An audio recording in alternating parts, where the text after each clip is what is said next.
So, hello everybody. I would like to welcome you to the LLR LMC webinar today around understanding practice contractual responsibilities around immunisations, particularly in relation to travel. This is an area that the LMC gets a lot of kind of questions on. So we hope this will give you kind of some insight and opportunities to ask questions as we go through. As we know, this is being recorded today, so we'll be circulating it afterwards, as well as obviously having the opportunities to ask questions. If you put them in the chat or raise your hand, there'll be opportunities to ask those kind of questions. Also, I'd just like to introduce my colleague, Dr. Danji. Dr. Danji and Mira Taylor from the LLR LMC, and they'll introduce themselves as they kind of speak. So I'd like to just kind of kindly welcome Farine. No, stopped again. Keep your phones out. If you guys aren't on mute, if you don't mind muting, please. I think somebody's not on mute. Thank you. So hi, everyone. I'm Farine. I'm a GP by profession, and I'm the Deputy CEO of the LLR LMC. This is an area that we get contacted on lots and lots of times, particularly around sort of travel clinics and sort of practice responsibilities, et cetera, et cetera. And this is quite a funny area because it's a little bit confused, and what we've tried to do within the slides is to go through it piece by piece and sort of work you through. There's a lot of guidance on the LLR LMC page anyway, so hopefully at the end of this you should be able to look at that. So the things that we were going to look at covering today was around travel and understanding basically what the obligations are. What do you need to do as a practice? What sits within core contract, what doesn't, and this is the bit that gets quite tricky. What is NHS and what is private? So it's just trying to understand that. And once we've sorted that out, then you can sort of understand the charging rules and whether or not you can charge patients and what you can charge for.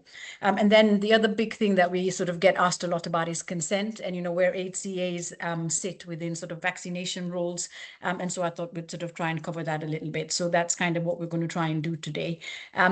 Travel, just before we move on, it was just to say travel is one of the funny things. So as GP providers, as we're aware, we're not allowed to provide private services for our own patients.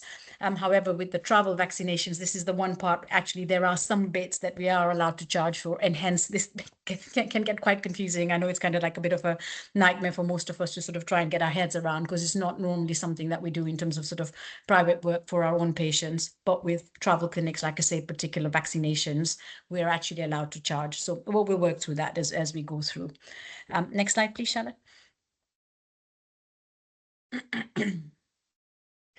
So yeah, so travel clinics per se are not actually a contractual requirement. So, you don't have to have set travel clinics in terms of sort of providing the whole shebang about traveling, as you would get from sort of a Boots travel clinic or a Asda travel clinic or whatever. So that's not a contractual responsibility. However, there are vaccinations that may be needed when people travel abroad that are actually covered in your core contract. And actually, there was change in contract back in 2001, if I'm not mistaken, whereby most of the vaccines that were otherwise a separate sort of payment got put into your core contract. And those NHS travel vaccines are part of your core contract. So they don't actually, they don't invite any extra pay. You don't get any additional kind of IOS payment. It's not like the flu vaccine or the COVID vaccine, which is completely different, which is a separate ES, and neither is it like your sort of childhood vaccinations, etc., where you get an extra IOS payment for doing that.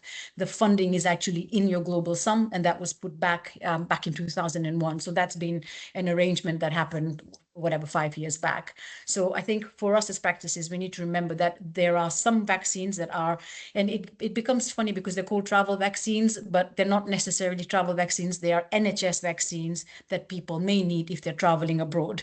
And those are covered within your core contract, and we'll go through those. You must understand that you've got to be very clear that the vaccines that are NHS vaccines, you can't charge. If you're doing travel clinics in your practices, then the ones that are not covered in core, then you can charge for those. So you just need to make sure that we're doing that correctly as practices, and we'll go through that a little bit more in detail. Next slide, please.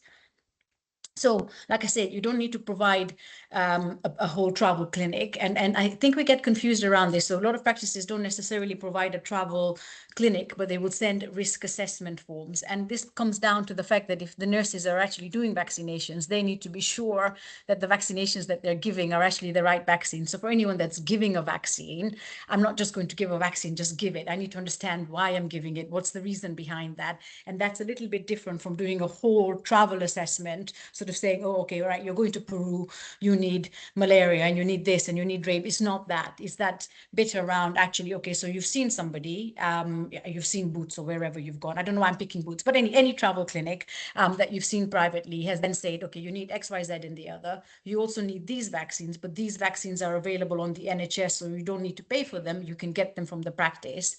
Then that patient will then come to the practice in order to get their NHS vaccines, as it were. Private vaccines would happen privately. And so this bit about that whole pre-travel risk assessment, that's not needed from a contractual purpose. So whatever we're doing, we have to still give our core vaccines. And for that, then obviously staff need to be trained appropriately. Everything needs to be sort of sorted out, which obviously is happening in practices, I'm sure, for all your immunization clinics. So making sure that they've done the relevant training.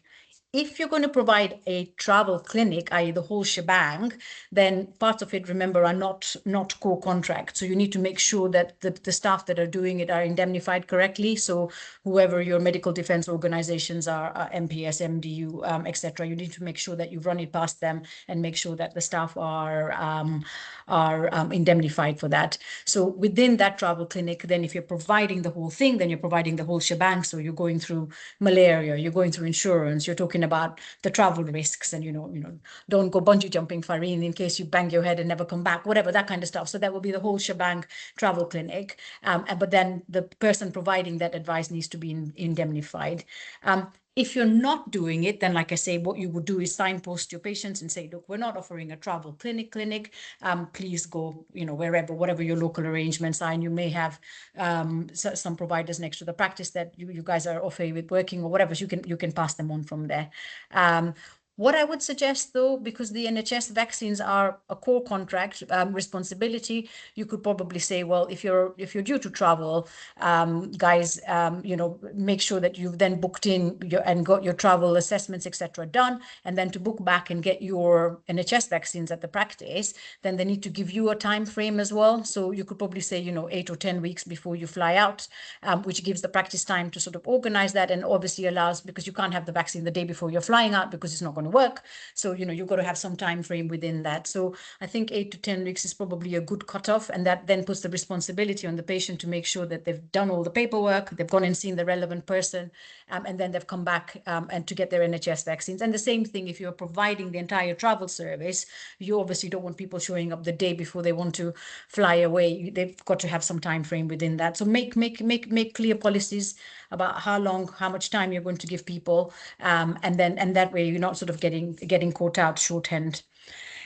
Next slide, please.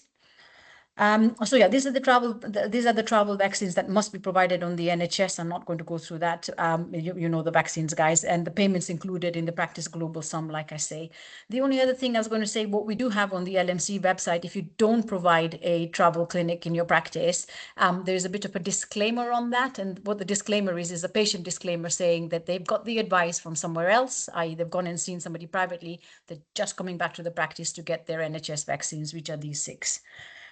Next slide, please. Yeah, so these ones are the private travel vaccines, as we've talked about. So these ones are definitely not in your core contract. And if you're running a private clinic, then you would be providing these, and these are your yellow fever, your rabies, etc. And again, like I say, you must make sure that staff are indemnified to do that.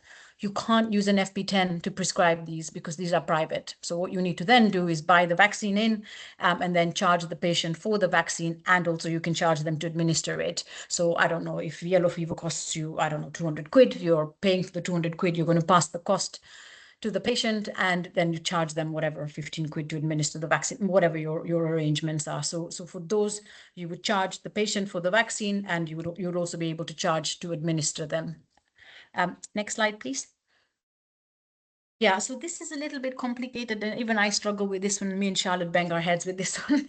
And these are vaccines that can either be private or NHS, and this is the Hep B single antigen vaccine and the MenACWY. And the problems in our entitlements, so the SFE documents sort of put this in there, which has kind of caused a little bit of a problem. And in there, there's a bit around the fact that actually, if it's due to do with travel, then you could actually charge for it or choose not to do it. So, but I think as a practice, then you've got to be very clear. Either you're providing a full private travel service and you've made that very clear that that's going to be charged for, or actually you're not, and then this is going to come out of the NHS bit, but you can't do a mixture, if that makes sense. So you can't mix NHS and then private and mix that all together. So either you're charging for the Hep B Men C or you're not, and it's coming out of the NHS pot, if that makes sense. Next slide, please.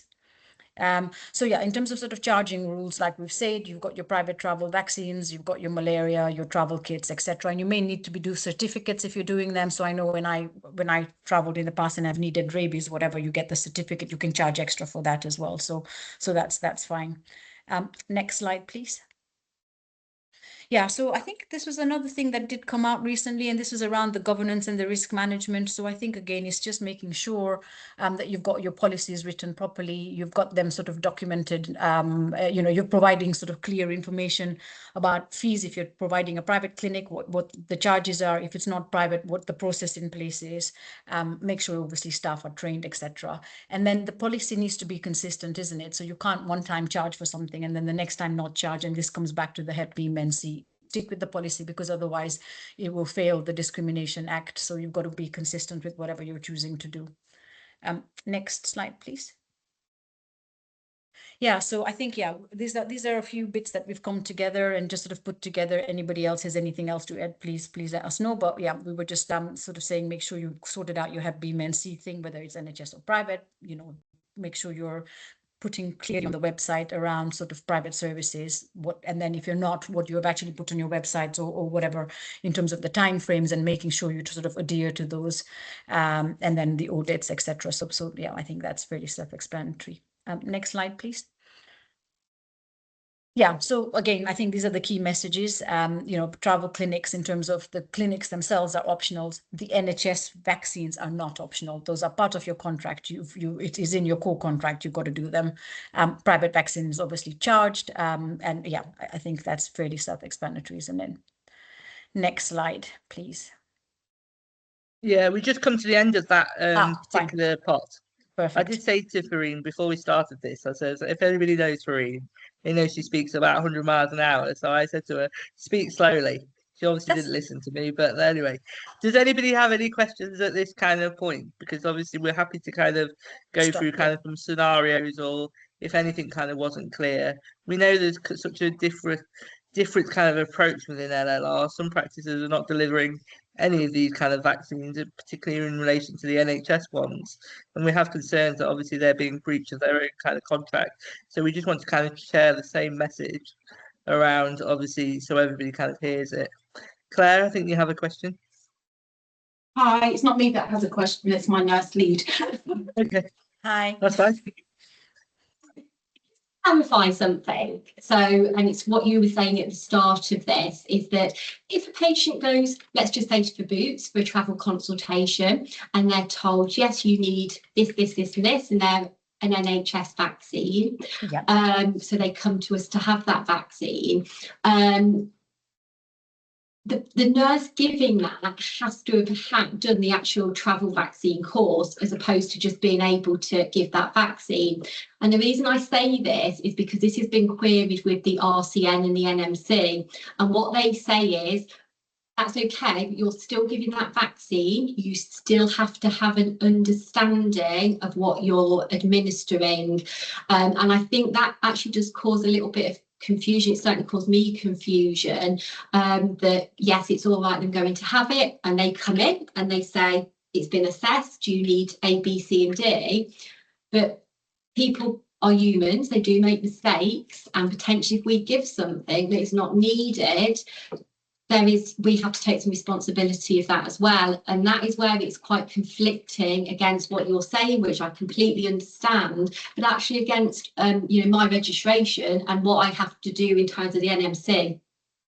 And yeah, that's a really interesting point. And there has been that question that's come back round and round. And this is why I say the person giving the vaccination needs to be happy that they're feeling competent enough to do that vaccination. So the whole idea about putting the disclaimer on that LMC website, and we'd run that through, was the patient's gone there. So in a way, you're sort of saying, I'm working in good faith here, that this person has been assessed by X, Y, Z, and the other. It's pretty much like, when you get requests from consultant Y saying, can you give this vaccine, or, so-and-so has had whatever, you need to then be clear in your head that you're happy with that indicator, isn't it? And if you're not, then you're not, isn't it? But in terms of the NHS travel vaccines, then there's got to be that.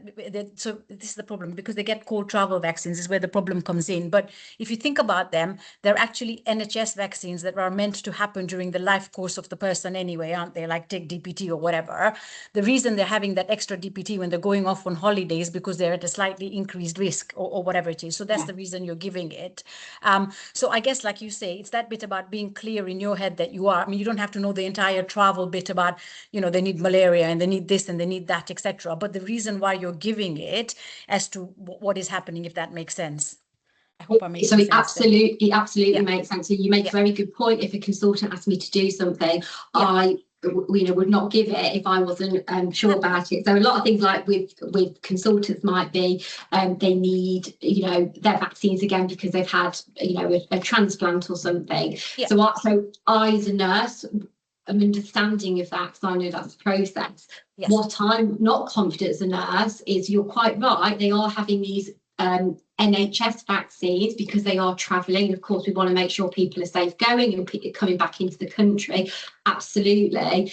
But some of these vaccines, that there is some travel issues around them, and that's where the RCN is saying, if you're giving these vaccines in primary care, you have to have a good understanding of why they're being given, not just because that person is travelling. And that's where, so for example, and I'm not trying to be difficult about it, it's about registration and it's about safety for everybody, because the best will in the world, a pharmacist or whoever's done that initial consultation may have made a mistake, and then we've just given it. Absolutely. And I completely understand what you're saying. But what I'm trying to say, actually, it's not like the vaccine's just being given. It's about the safety bit, isn't it? And it's the bit about them being covered in the NHS. So in a way, I know that I think the word travel vaccine is the bit that causes the bigger problem. Do you know what I mean? So like you say, if somebody's had a bone marrow transplant or whatever, and they need their vaccines again, you'd go back into the green book, you'd look at it and it'd be like, yep, this is completely fine. This needs to be done. And you'll give it, isn't it? Because that's kind of, what it is. And that's covered within the sort of core contract of doing that or whatever. If a consultant then says, I think Farine, because of whatever, needs an RSV vaccine that then doesn't sit within your PGD or whatever, you'd be like, I ain't doing this. It doesn't make sense, just because the consultant decided Farine needs an extra vaccine because it fits his kind of thinking of whatever it is, then you're not going to give it, isn't it? But these vaccines are not, they're not out of that schedule, if that makes sense. So they're not. Yeah, and you're right, there's PGDs and everything. Absolutely. However, if you look at the PGDs, it does say suitably trained person that's had the thingy, and that's the point. So I'm going to be very honest with you. We would be saying we would do our own assessment, because then we're taking full responsibility for it. And I would agree. And I think as somebody doing something, and this is the bit that comes in, isn't it? I'm not just going to give somebody a vaccine because Mr. White told me to do that. I need to be happy that I understand why I'm doing that. So that level of training will come back down to the competencies, and that would hopefully be being picked up as the IMS nurses working within the practice. So, it's just like your childhood vaccines or anything else. You're not just going to give them. You're understanding why you're giving them. You're going on the courses that are keeping you abreast, etc., etc. So you're keeping on top of your competencies. But what I think the difference is that we're not expecting that level of expertise where you're drilling down to a complete travel clinic, where you're saying, well, you need rabies and you need this and you need malaria prophylaxis and, you're climbing Mount Kilimanjaro. Have you thought about, azithromycin, whatever? So it's not that level of kind of, I guess, detail that you're going into in that assessment. No, and I think that's a good point. I think what it does reinforce is you do need to go on the travel course just to have a good understanding of those vaccines, generally speaking, because You're right, they're NHS vaccines, but they are being given for the purpose of travel. Of travel. Yeah, absolutely. And I think that's the key thing, isn't it, really? And I wish we could change a little bit of the terminology on that. It may help a little bit of the confusion around it. But yeah, anyway. Thank you. Thank you, Claire. We did have another hand up, but it's now gone down and I can't remember who it was. So if you do want to ask a question, please feel free or put it in the chat. That was me, Charlotte. I'm Carol from Uppingham Surgery, and I was just jumping in really what Claire was saying. So Farine, I know what you mean. It's about them being NHS vaccines, and that's right, but they are actually not part of what you would normally give a patient during the course of their life. For example, typhoid or hepatitis A. You know, that's not part of our schedule. Yeah. So, but I think you've answered that. We do need to make sure our nurses have gone on a travel update, which is a shame because they've got to go on the update, which is time consuming and it's costly and it's time out of normal work. So yeah, part of me sometimes thinks, and I will say this like amongst friends, it may just be worth everyone set up private travel clinics and actually make some money out of it in the whole process, because this whole bit around these bits being NHS vaccines and in the core contract causes a lot of angst for everyone, to be fair. So I completely understand that. I appreciate part of me sometimes when I'm chatting with Charlotte is like, why not just provide a whole travel clinic and go with the shebang, of providing the whole thing. But yeah, anyway, we can only do what we can with the workforce we have. So yeah, absolutely. Thank you. If there's no more kind of questions, I'll move on to the next bit, which is probably equally contentious, and it's around consent. So this is something that comes to the LMC quite a bit, and we've kind of put some information out there. So Farine's just going to kind of cover it within the next kind of part of this. Yeah, so this has caused quite a lot of sort of contention more recently, and I think it's just because AXA sort of strengthened their position. This is not a new thing, guys. This has been there for as long as HCAs have existed, really, in all fairness. And it's quite clear HCAs aren't actually registered healthcare professionals. They cannot take consent. It's very simple. That's not changed. I'm actually quite astonished sometimes with the question I get about, oh, but our HCA used to consent, and like, no, that's never been the case. It's never been allowed. It does not sit within their remit, in all fairness, and this comes back to sort of the competencies and things like that. So I think last year, was it last year or the year before last? Obviously, AXA sent out a bit that came out, and that sort of caused a lot of trouble within general practice.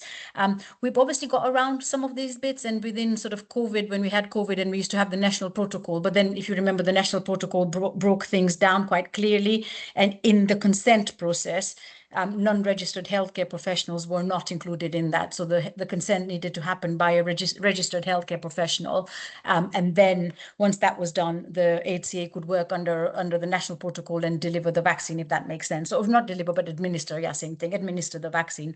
So I think this is the bit that we were sort of going to try and hone in on. And it was just to say, look, they can administer the vaccine as long as that they've had their training, pretty much the sort of the competency assessments and the training that they normally get. But the consent is coming out from a registered healthcare professional. They're working with that registered healthcare professional. So my HCA is working with me as the whatever the vaccination lead in the practice, and I've done the consent. I've sorted out the PSD, and I'm happy, and I feel my HCA is competent enough to administer the vaccine. But he or she is not doing the consent. The consent's coming from me. So they're either working under a PSD, like I've said, it was the national protocol or the vaccine protocol now as it's called. So there is a specific bit that they're working under. They cannot work under a PGD, and we'll come to that. So the PGD, which is the different legality under which the other guys work under, the HCAs cannot work under that. So they need a patient-specific directive, and that's the word. It's specific. It's for that specific patient. A PGD is obviously a group directive, so it picks up a group of whatever the group is. So, everybody between the ages of 50 to 70 need this vaccine, and that will be covered under a PGD, and, a nurse can work under that. But for an HCA, they cannot work under that PGD. They would need a specific directive, and that would say, this is the vaccination for Farine, and we have worked it out. Farine needs the vaccination X. I've consented her. She's aware, happy, whatever. Now, HCA, please give Farine her vaccine under this PSD. So it's a specific directive. Next slide, please. Yeah, so I think I've covered that in sort of talking about that they cannot actually work under a PGD. This is meant to be for people that are registered healthcare professionals. So yeah, next slide, please. Yeah, so what was this one? Yeah, so this was just about the person that holds the responsibility. So whether it's the registered clinician or whether it's the GP, they need to be clear that the HCA has had the relevant training, they've done the bits around the consent, and they've made sure that, you know, there's a relevant mechanism in place for this administration, and that normally tends to be a PSD, in all fairness. So that's fine. Next slide, please. Yeah, so we would this is just a little bit around kind of the responsibilities that we have, and that sort of complies through, doesn't it? Next slide. Yeah, so I think this might be helpful, and it was just for a travel clinic, because obviously this is around travel. We've just put in there sort of the bits that can happen, and you know, the different people that can do what, and I think it boils down to the HCAs are working under the PSD, and then they can administer the vaccine, but everything else is then happening by the registered healthcare professional, if that makes sense. Next slide, please. Yeah, so I think we've covered that, haven't we? So HCAs can only work under the PSD. That cannot sort of independently be running a travel clinic without all the other appropriate things being put in place, because that main bit sits under the registration of the registered healthcare professional. Next slide, please. Yeah, yeah, so these are just some references that we've sort of put on there. I think there's a fair amount of sort of information on our website, guys, including the disclaimer that we talked about, and then we've put some other bits and pieces in there. I think another really useful document actually that we haven't shared that I might pop into the chat is about the core responsibilities under vaccination for practices. So this is what happened in 2022, and we'll get that shared out or put that on the slides that we shared out, because I think that's a question that comes back a lot. Let me just see if I can find that one actually. Yeah, there we are. I'll just put that in the chat for everyone, so you've got that as well. So this is the core responsibilities of a practice for vaccination under your contract.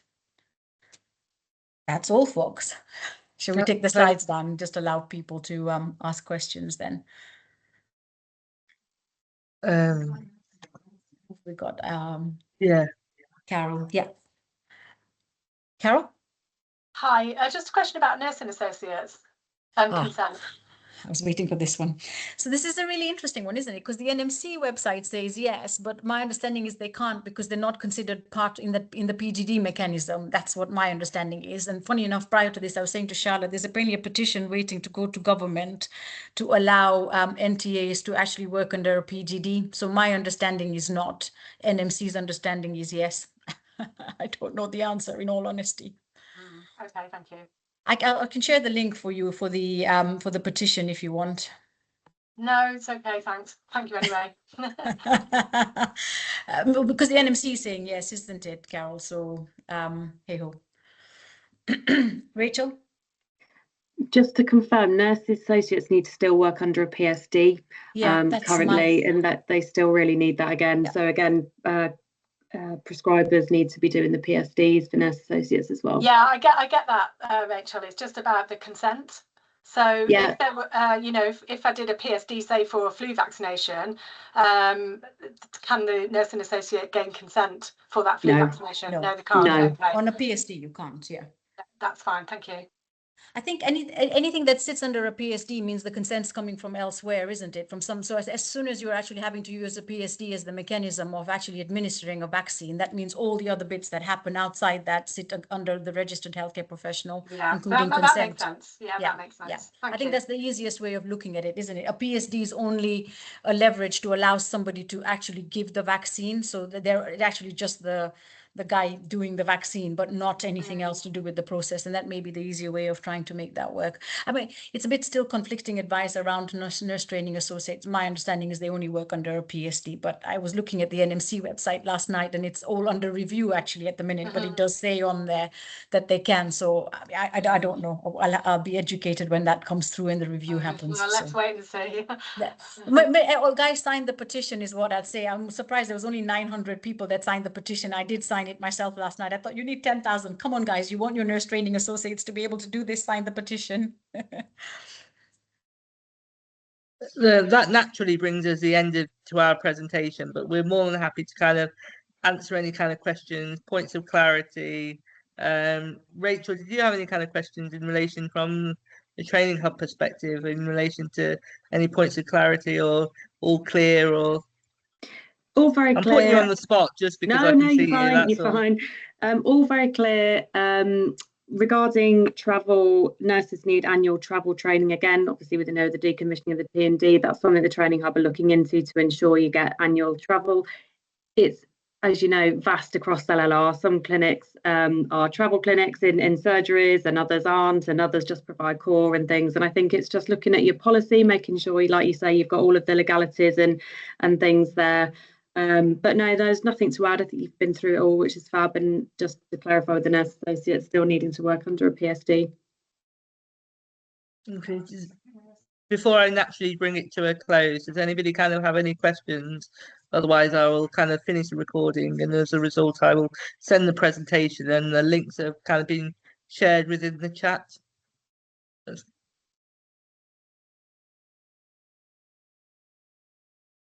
Okay.